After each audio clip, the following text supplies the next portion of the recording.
Germán Robles se nos cae del escenario y se rompe la cabeza del fémur en plena función. Me parece una señora sentada en diferentes butacas.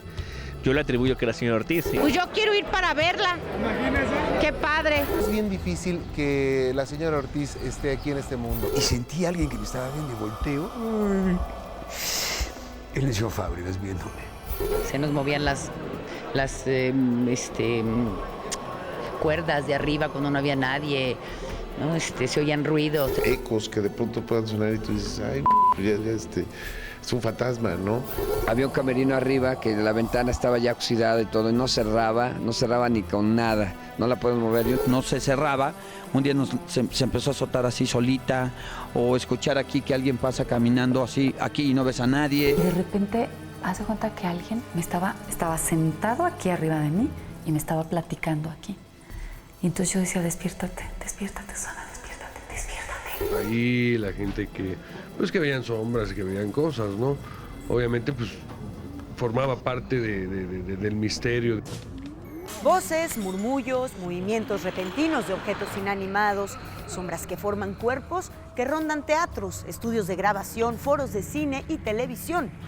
Estas son algunas de las maneras más comunes que tienen de manifestarse los espíritus del más allá para sorprender y hasta jugar una que otra broma a los que aún andamos penando por este mundo. Esta noche, los actores, cantantes, productores de teatro, veladores, ingenieros de audio y todos aquellos testigos de escalofriantes relatos sobrenaturales nos narran de viva voz sus experiencias. Yo soy Mónica Garza y estas son sus misteriosas historias engarzadas. Bienvenidos.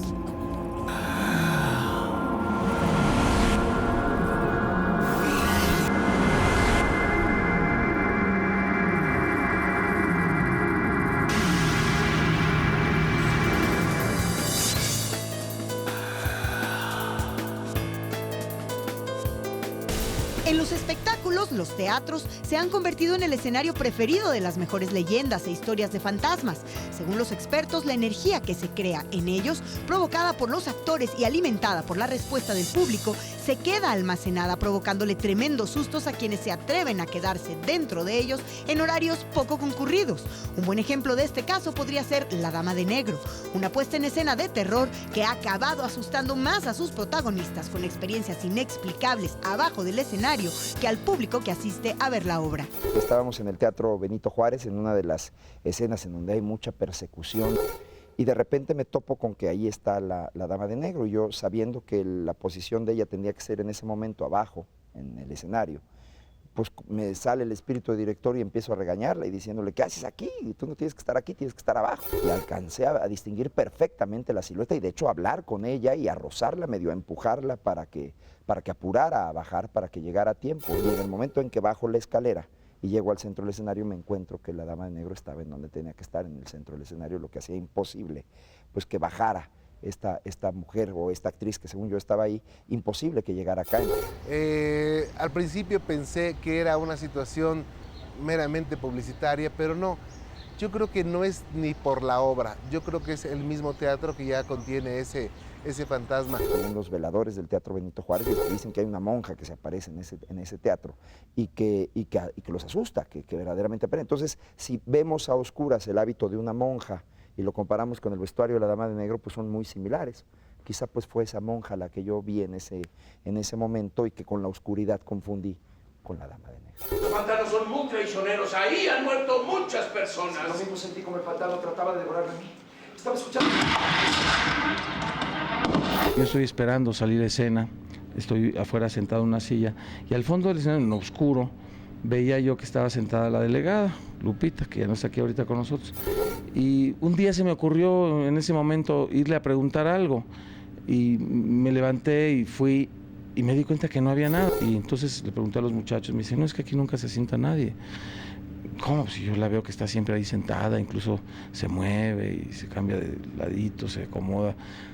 Me dijeron, no, pues aquí nunca se sienta nadie, realmente aquí está el paso libre. Estábamos dando función don Germán Robles y yo, y en la sala vimos sentado también una persona, había poca gente en esa ocasión, había como 6 filas nada más, y 3 filas atrás estaba sentada una persona al centro, que también era inexplicable la energía que provocaba, y nuestro productor Toño Calvo en el intermedio sale y dice, no, es que no hay nadie atrás. Qué raro porque hay una persona, y empezamos el segundo acto, Y a la mitad del segundo acto volvió a estar esta persona ahí sentada. Y ya fue cuando Germán y yo detectamos nuevamente la silueta y la figura de un hábito, de una monja o de una dama de negro, que nosotros en ese entonces pensábamos que era la dama de negro. La aparición de la dama de negro incluso no solo se ha limitado a asustar a sus protagonistas, sino que hasta ha llegado a lastimarles. Germán Robles se nos cae del escenario y se rompe la cabeza del fémur en plena función. Miguel Pizarro, en una de las persecuciones, también siente que lo empujan, se golpea en una butaca y le tienen que dar 7 puntadas en el labio. Terminó la función hablando con 2 bocas. Humberto Dupeirón, que también entró aquí al salir de escena, y entonces lo aventaron. Él dice que sintió un empujón y de repente regresa a escena con una bola acá porque se estampó. Bien dicen que el que busca encuentra, y el invocar a los espíritus en La Dama de Negro ha provocado que se hayan dado más hechos inexplicables que en cualquier otra obra de teatro, incluso en los ensayos.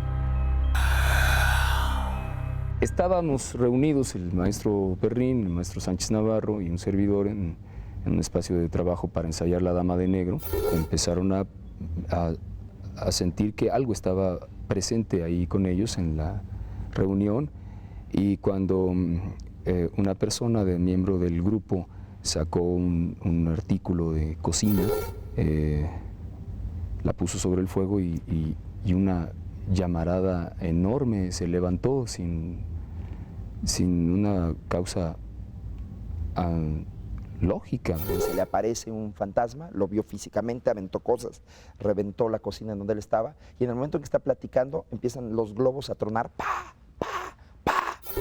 Habíamos estado ya ensayando mucho tiempo ahí, los globos no habían presentado ningún problema ni tenían por qué estallar de esa manera, ya se habían desinflado bastante, ya tenían rato inflados ahí.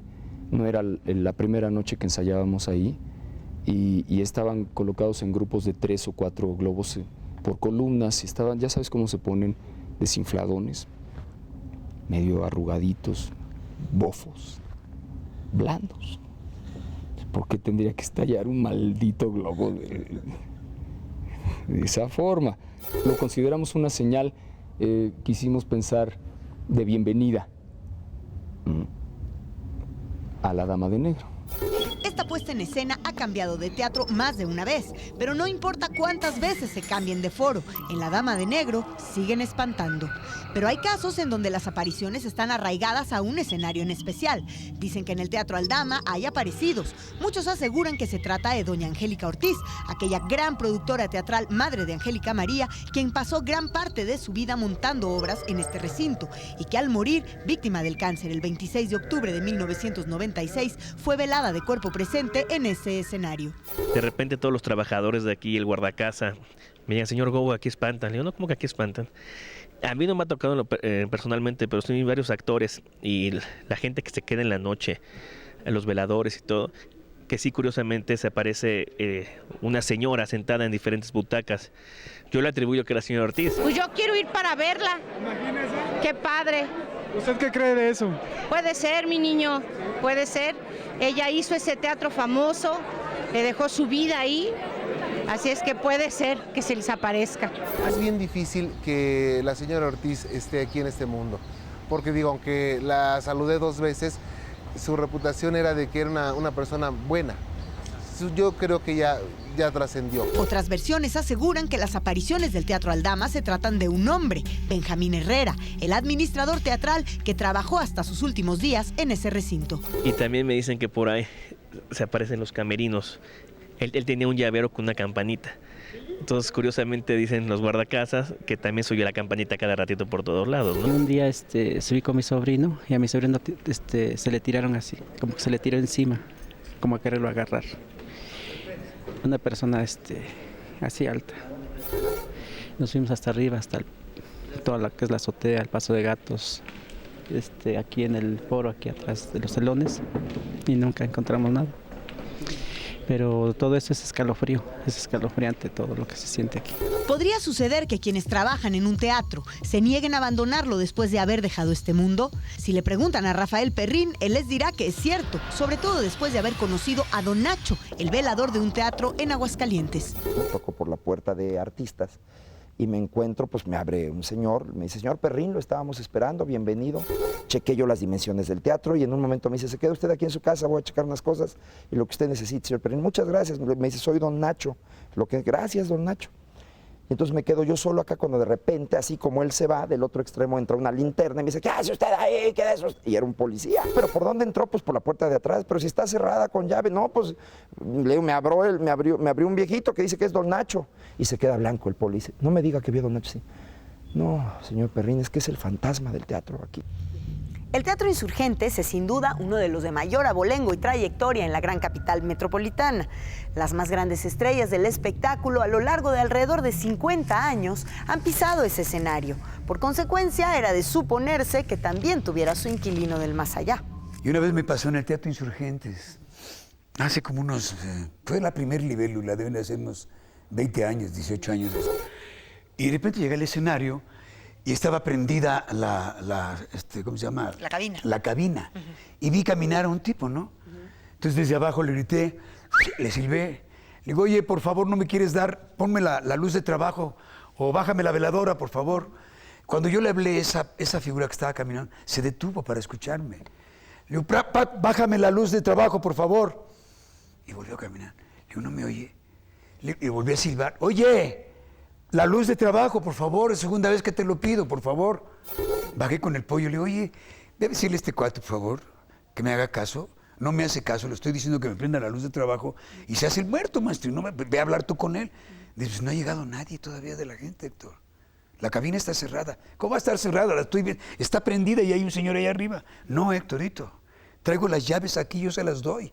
Por Dios, ven para acá conmigo, pollo. Ven a ver. Y nos asomamos y efectivamente estaba apagada. Apagado todo y estaba cerrada con candado y con llave.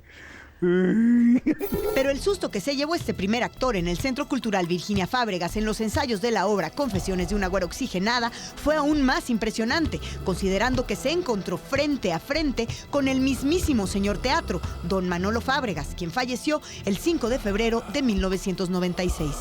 Bajo para ir al baño, pero estaban unas señoritas con sus mallas listas para una clase de baile, seguramente. Y como las vi, me fui al baño de hasta arriba, que está solo. Y con mi mente, te juro, ajena a todo, no pensé en nada. Nada, ni en señor Fábregas, ni nada, te lo juro. Estaba yo muy serio haciendo pipí y sentí algo. Se siente como cuando tú sientes que entra alguien o de reojo ves algo, ¿no? Estoy así, y sentí a alguien que me estaba viendo y volteo. El señor Fábregas viéndome. ¿De verdad Sí, lo vio sí, así de carne sí. y hueso tal cual era? No. Transparentón, como gris, como una neblina acumulada en un pedazo, en un espacio de un hombre. Como Pero era él. Era él. Era su el rostro. saco, lo único que resaltaba del saco era una especie, no sé si era café o guinda viejo, de cuadros. Él era todo como blanco. Fue muy rápido todo y salí con me oriné todos los pantalones y bajé gritando hasta allá abajo, corriendo. Baja blanco, Héctor, baja lívido, baja muy mal. Además, tú sabes que Héctor, pues, es machote, es echado para adelante, ¿no? Baja muy mal, me dice, acabo de ver a Manolo Fábregas. Y si nos quedamos todos azules, man, ¿no? Porque, pues digo, es un señor muy serio, ese señor, no, todo lo que nos hace reír en su profesión es de serio, en su profesión es un maestro de esto, ¿no? Y estábamos en un ambiente de amigos, no íbamos a chorear entre nosotros. Yo ya no quise ensayar.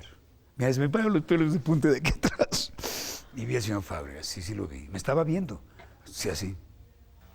Usted... ¡Ay, qué grito y qué me echó a correr! Híjole, mira, me acuerdo y se me echó en el cuello. Desde que lo dijo, sí nos aguantábamos ya las ganas de ir al baño, íbamos de la manita y Otto Sirgo Suárez y yo íbamos así de la manita. Como van las damas al baño, pues así íbamos los tres, ¿vale? Porque... Luego de que sucedió esto, ¿usted habló con Fela al respecto? No, por consejo de Otto me dijo, no le digas nada a Fela.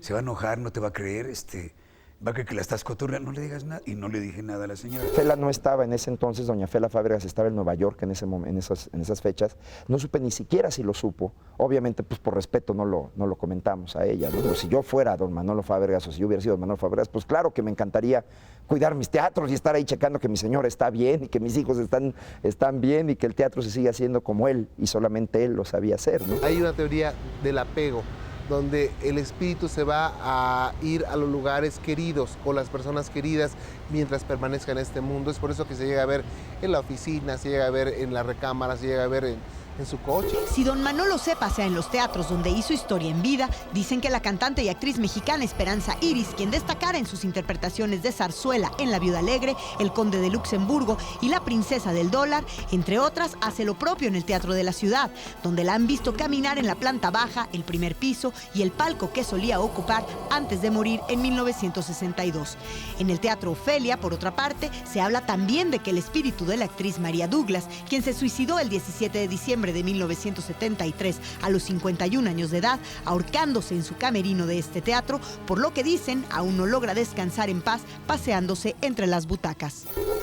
De pronto en el Ofelia la gente sentía la presencia del espíritu de María Douglas. Comenté con un sacerdote y me dijo que lo mejor era rezar un Padre Nuestro por María Douglas, porque a lo mejor sí fue cierto que al haberse suicidado se aparecía en el Teatro Ofelia, que fue el último lugar donde ella trabajó. En muchas religiones y creencias se sabe que tú tienes un periodo de vida. No naces y vas a morir, nos estás programado para vivir 67 años. Pero si tú a los 20 te la quitas, tú vas a vivir en este mundo el resto del tiempo que te faltó, más situaciones que vas a vivir terribles. En el Teatro Frufru, uno de los de mayor tradición en el centro histórico de la Ciudad de México, existe un inquilino desde hace ya muchos años. Quienes lo han visto le llaman Dandy, a este joven de aproximadamente 25 años que por ahí se aparece elegantemente vestido, con traje, sombrero de bombín, corbata de moño, y quien al parecer murió en 1930. Se nos movían las cuerdas de arriba cuando no había nadie, ¿no? Se oían ruidos, te tocaban el camerino. Ese tipo de lugares donde de pronto acumulan tanta gente, pues acumulan ruidos, acumulan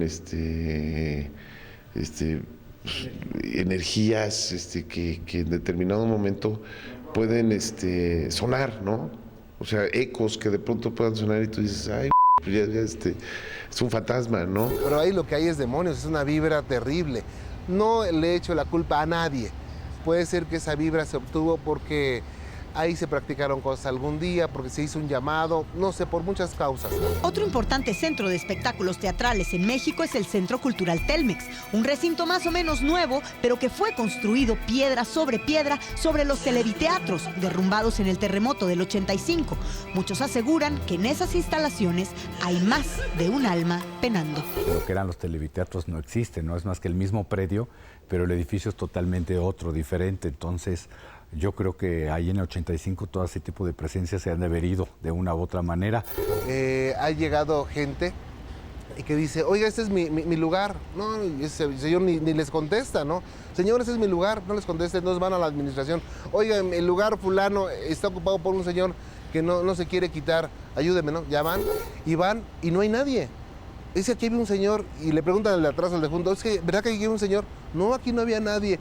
Entonces hay personas que se han salido del teatro sin ver lo que iban a ver, del susto, se ponen pálidas y vámonos. Los actores te cuentan que de repente ven un niño que atraviesa el escenario, que nadie sabe quién es y que atraviesa en plena función y que no lo ve el público, pero sí lo ven los actores. Aquí nos ha pasado muchas veces.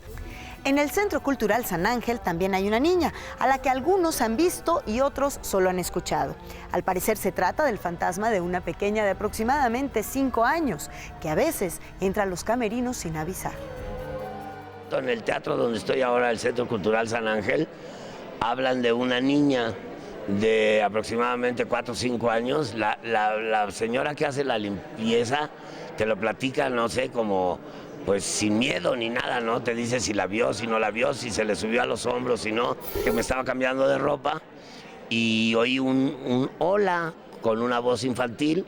Entonces ya sabes, cuando estás haciendo algún movimiento, que te quedas quieto, no de miedo, sino como para oír qué sigue después del hola, ¿no? A ver si me iban a decir hola tío, hola algo. Y no me dijeron nada más y bajé y hablé con el policía y me dijo que no había nadie más que yo. Espero que haya sido una broma de mis compañeros del teatro porque no quiero ver a la niña. Pero a quienes se les cortó la risa, porque al parecer no se trató de ninguna broma, fue a los comediantes Germán y Freddy Ortega, cuando hicieron una temporada en el Bar Miau, donde aseguran haber visto, escuchado y sentido cosas extrañas e inexplicables. Y bueno, ahí pasabas para ir a camerinos, el Paso de Gato, que era en la azotea, bueno, pero estaba todo cubierto, todo cerrado y era un pasillo y era el Paso de Gato. A mitad del camino, de pronto nos apagaban la luz. O ya ibas adelante y oías pasos atrás de ti, track, track, track, y no había nadie. Entramos a los baños del sótano y siempre había alguien sentado, y cuando lo queríamos buscar ya no estaba, o había una señora que se aparecía en el escenario, pero tú no la veías, siempre la veían atrás de ti, o se nos prendió una vez una máquina de humo, sin verla ni temerla, estaba desconectada. Había un camerino arriba que la ventana estaba ya oxidada y todo, y no cerraba ni con nada, no la podemos mover. Y nadie quería ese camerino porque pues, no se cerraba. Un día se empezó a azotar así solita. Y de pronto vimos cómo la jalaron, la volvieron a jalar, la abrieron y cerraron 3 veces y oímos pasos y no había nadie más que nosotros, estábamos ensayando. Son muchos los famosos que han tenido escalofriantes experiencias dentro de un teatro o centro nocturno, pero también los hay quienes tienen su fantasma personal que los ha perseguido hasta una locación, un hotel y hasta su propia casa. Cerré los ojos, empecé a rezar, los abrí y estaba acostado en mi cama, entonces no supe en ese momento, me paralizó el terror.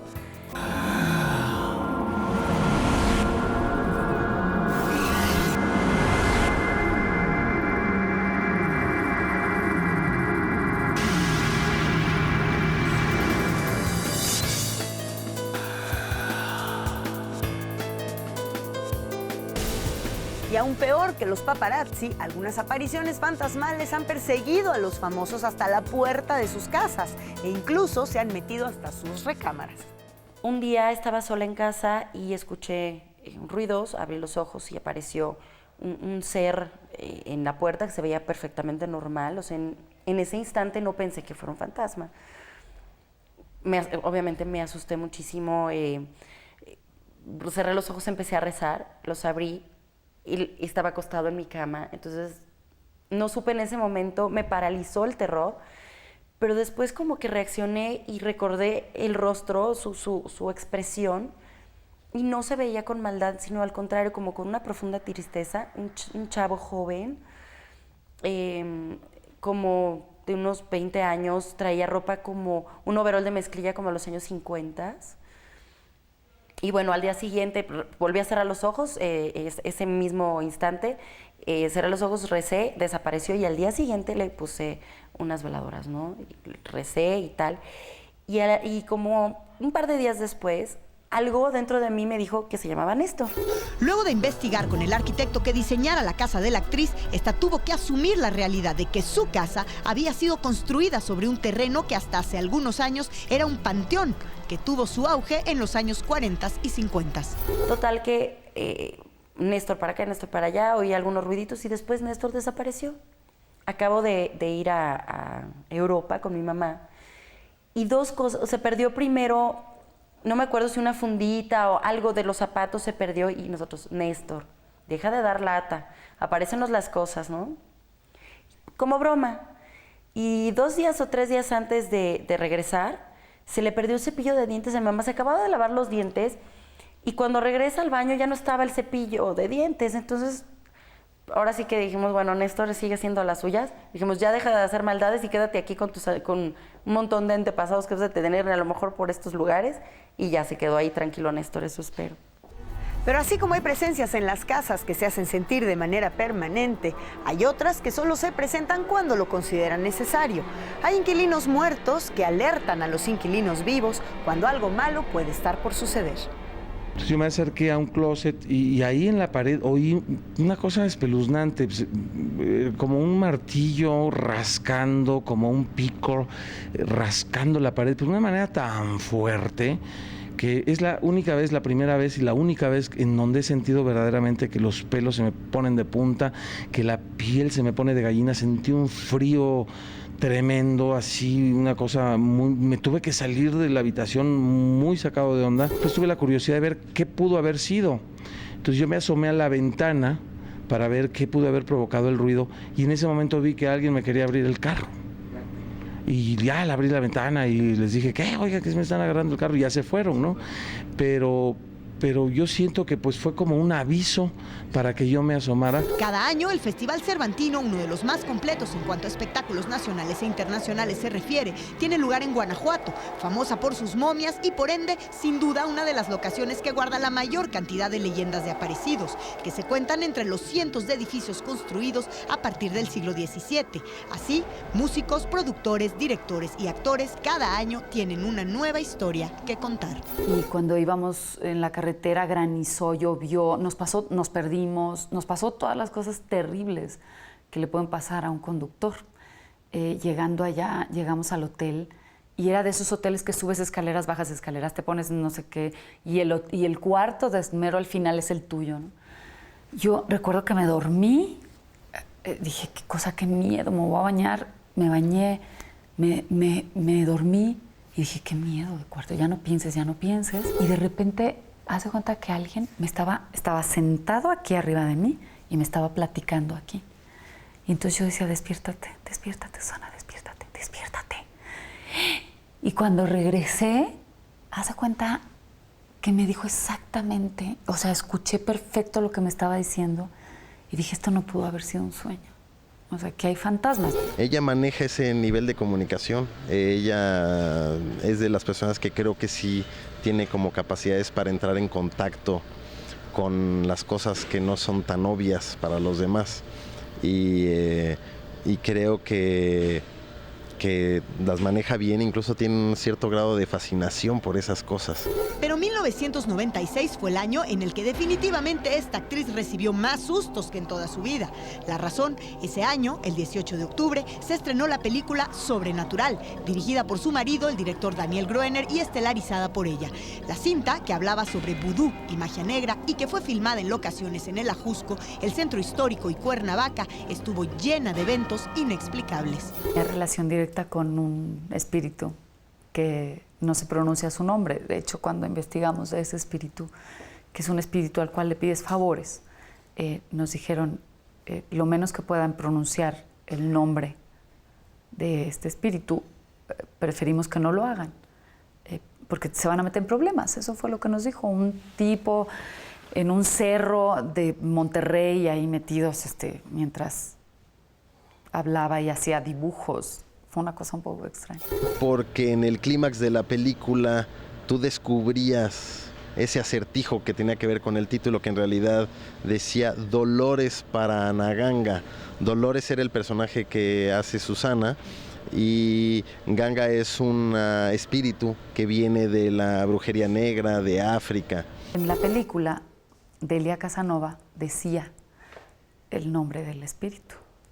Y recuerdo que era una tarde bellísima, era una tarde soleada, hermosa. No habíamos tenido ningún problema porque ni época de lluvia era. Y cuando dijo el nombre de esto, empezó a granizar. Empezó a granizar fuertísimo. Y recuerdo que Daniel dijo, corte. Pero corte fue como un corte, como a callar todos, a callar. Ya, ahorita ya no vamos a hablar. Cortamos a cenar, bien temprano. Todos cenamos, callados. Fue una toma la que se hizo, no se hicieron dos. Porque siempre se hacen 2 de protección o 3. En cine, bueno, a veces se hacen hasta 10. Se hizo 1 o 2 y se acabó. Nadie más dijo nada. Pero yo recuerdo que en esa época a Daniel y a mí nos pasaron muchas cosas que tenían que ver con eso. Estábamos en una hacienda muy antigua y de repente tuvieron que parar la filmación porque había demasiado ruido. Entonces de repente se oyeron, pues no sé cuántos pájaros, cuervos negros, que llegaron todos hacia un árbol. Y recuerdo que todos nos quedamos impresionados, que dijimos, ¿qué es eso? ¿Por qué? Y nos quedamos pues, en la pausa absoluta. Luego regresamos, hicimos otra toma y se oyó una ambulancia. Y nos enteramos que venía por el dueño que había muerto. E incluso todos nos reunimos, hicimos una fila y lo despedimos. Vimos cómo cruzó la camilla frente a nosotros. Y cuando lo subieron a la ambulancia y se fue, los pájaros que habían llegado, todos se fueron. Después de que pasó eso fue como que algo que no se hablaba. Hasta después de que acabamos la película, como que pudimos hablar de eso. Y también creo que si investigas mucho acerca de la brujería o si andas metido en esas cosas, te pasan cosas sobrenaturales porque estás ahí metido, ¿no? Cualquiera que le busque encuentra, ¿no? Sobrenatural, Cronos, la aún sin estrenar Kilómetro 31. Son pocas las películas de terror que se han producido en México, quizá porque aquí sabemos que el invocar a los espíritus puede ser muy arriesgado. Una cosa es celebrar a la muerte y otra molestar a los muertos, como parece suceder en el estudio de grabación donde Pedro Infante inmortalizó sus más grandes éxitos. Pues, ¿qué te pasa? ¿Me está golpeando? No, ¿pero quién?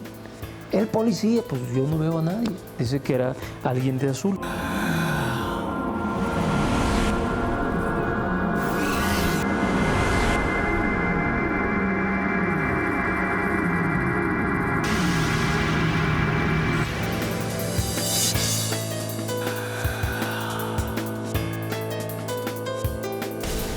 Pedro Infante falleció trágicamente el 15 de abril de 1957 en un accidente aéreo, cuando piloteaba su propio avión B-24 de Mérida, Yucatán, a la Ciudad de México. El ídolo murió y se convirtió en leyenda, luego de haber protagonizado 55 películas y haber grabado cerca de 366 canciones en un lapso de 13 años. La mayoría de ellas en el estudio de grabación de la disquera Peerless, en el Distrito Federal, donde dicen Pedro Infante hasta la fecha se aparece. Yo entré en Peerless en el 75 y ya había historias de gentes, empleados sobre todo, que habían tenido experiencias raras en el área de los estudios de grabación. De hecho, un empleado en un baño, cuando entró a hacer ocupar el baño, pues sintió ahí la mano pachona. Y tenía por costumbre, después de las 6 de la tarde, meterse a leer el periódico cuando ya se acaba todo. O sea, le apagaron la luz y le dieron una nalgada. Dicen que vivió 15 días. De repente por ahí hubo quien se atrevió a decir que tocaba el piano solo, ¿no? Pero... Yo vi la sombra de mi hermano caminando por un pasillo largo y sí era su sombra de él. Eso sí me consta porque yo lo tengo muy en mi memoria, ¿verdad? Teníamos la consola, de repente sin ton y son se te apagaban módulos o se prendían módulos o tú movías el switch hacia arriba, te volteabas para mover otros botones y de repente volteas y el switch estaba abajo.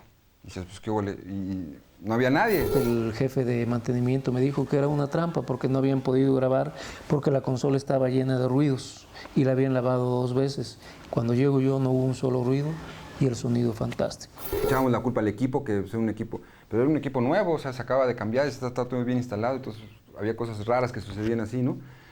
Y sentías, digo, no sé si era por la sugestión de uno de todo lo que se decía y se hablaba, pero de repente sí, cuando estabas solo, sobre todo en la noche, sentías la presencia de alguien que te miraba, que lo sentías aquí atrás y volteabas y pues no hay nadie, ¿no? ¿Me creerías que yo grababa mucho de noche y mezclaba de noche porque había momentos en que yo sentía cuando se sentaba junto a mí? Es en serio. No estoy fantaseando, yo lo he vivido. He sentido la respiración. Un ingeniero de sonido me comentó, dice, bueno, es que yo sentía que yo tenía aquí a tu tío. Aquí. Entonces, sí, yo siento que es una energía y como dijo mi mami, él fue feliz en esos lugares. Pero no todas las manifestaciones de Pedro fueron tan inocentes. Existe la historia de Mario Pintor como protagonista, quien dicen, por andar de mal hora con el recuerdo del ídolo mexicano en su territorio, mientras hacía una grabación, acabó pagando el precio y llevándose tremendo susto. No habíamos hecho ningún número. Como a las 11 de la noche, en mi mezcla, empiezo a cantar y a tararear. Amorcito corazón, yo tengo tentación de un beso, cuando de un beso siento el codazo de Mario y me dice, ¿qué tienes que meter a ese tipo aquí en mi grabación? Y digo, Mario, si supieras que ese tipo del que tú te expresas mal es el que está pagando tu producción. Corazón, yo tengo tentación de un beso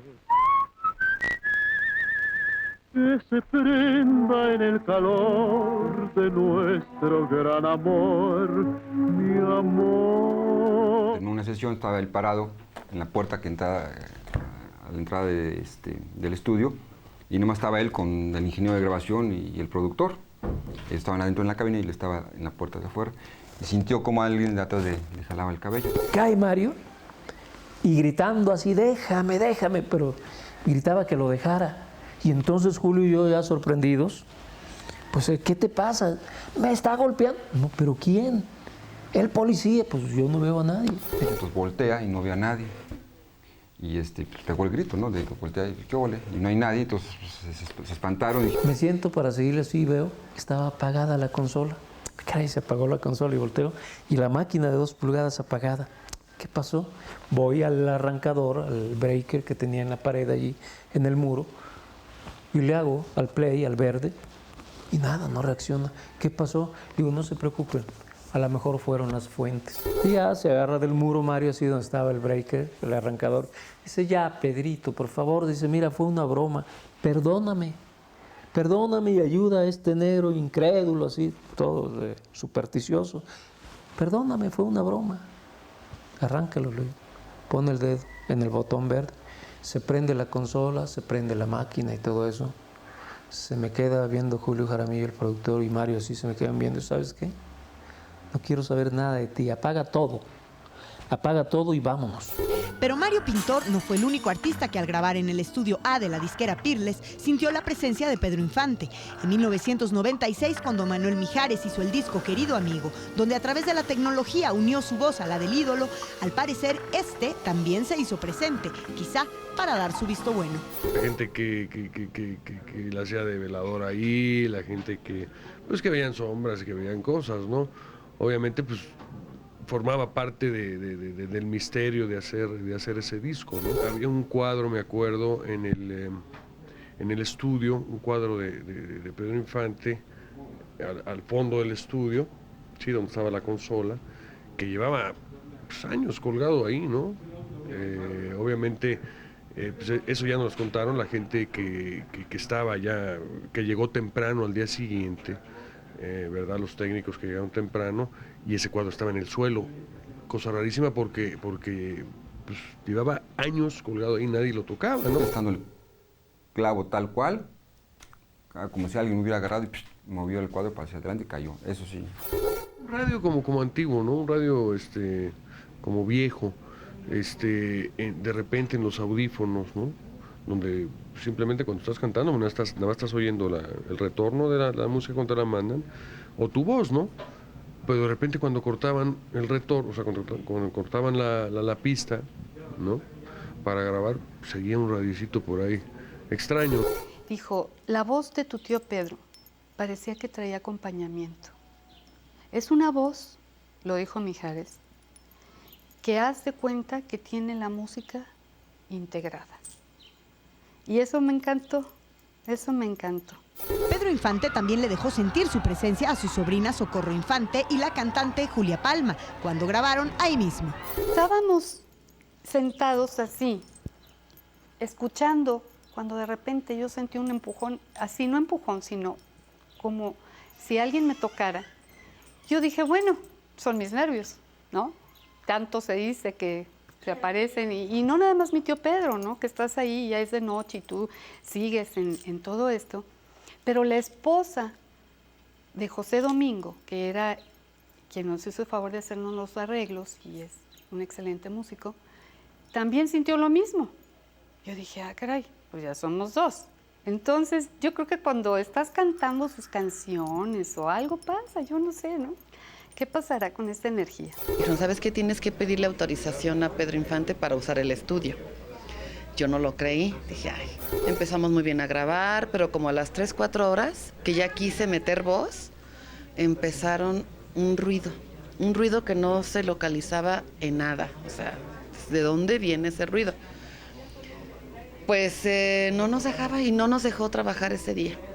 Y el ingeniero de grabación estaba muy impactado porque dice, Julia, te dijimos que había que pedirle autorización a Pedro Infante. No, el segundo día se fue la luz. También quise empezar a meter voz y no se pudo porque se fue la luz. Fuimos por una veladora, empecé a rezar y increíblemente, que todavía lo recuerdo y se me enchina la piel, pero de ratito, como a los 10, 15 minutos, regresó la luz. Y me sentí muy bien, sentí que parte de un respeto era el que tenía yo que darle. Y si Pedro tenía el tiempo de aparecerse en Pirles, donde se sentía como en casa, pues también tendría que hacerlo en su hogar y ante su familia. Y según ellos, claro que lo ha hecho, a veces a través de sueños y a veces de una forma mucho más palpable, provocándoles uno que otro susto a sus seres queridos. Yo recuerdo que mi mamá, al despertarse, me dijo, mijita, soñé a tu tío Pedro en un lugar en donde estaba vacío el lugar, y muy delgado, y que decía, mijita, reza por mí, porque tengo que recorrer camino. Y a las pocas horas le habló mi tía Cuca, de Acaponeta, y le dijo, oye, hermana, ¿cómo estás? Se saludaron y demás. Le dice, fíjate que soñé a mi hermano Pedro. Y le dice mi mamá, fíjate que yo también. ¿Cómo lo soñaste? Pues así, muy delgado, y que me decía que rezara por él, y esto, y idéntico. Las dos soñaron a su hermano el mismo día. Una noche, sí, me decía, hermana, ve a comprar no sé qué cosa, ¿verdad? No me acuerdo bien, dice, pero cómprales a todos, ¿verdad? Y cosas así por el estilo, ¿no? Cuando viví en Guanajuato, íbamos llegando y atrás de mí entró mi tía Chelo. Entonces, haz de cuenta que entramos y mi mami y Ceci se fueron para un lado y nosotras íbamos a entrar a la sala y tenía mi hermana unas puertas como de cortinita. Entonces yo iba delante de mi tía y haz de cuenta que de repente se nos abrió así y volteé a ver a mi tía y me decía, ay, ¿qué pasó? Se nos abrieron las puertecitas. Había un patio en medio con una fuente y teníamos que cruzar de las recámaras a la cocina. Entonces ya cruzamos las dos y yo le dije a mi tía, ven tía, acompáñame. Entonces iba atrás de mí. Igual, haz de cuenta, entramos a la cocina y al entrar, un poquito antes de entrar, que se nos prende la luz. Ay, tía, Leo, ¿qué pasó aquí? Entonces se regresaron, eran como las 8 de la noche, y a esa hora acabábamos de llegar, y se regresan y mi tía Chelo, hermana, Ceci, miren lo que nos pasó. Mi hermana venía así como nerviosa, ¿no? Dice, es que se nos abrió la puertita esta y nos prendieron la luz. Y pues todas nos quedamos viendo, diciendo, pues fue mi tío Pedro. Y tal como Pedro Infante lo hace, Lola la Grande visita a su familia desde el más allá. Se oía que lavaban platos en la cocina en la madrugada. Sí, se oían ruidos, y se oían pisadas, y que se cerraban puertas.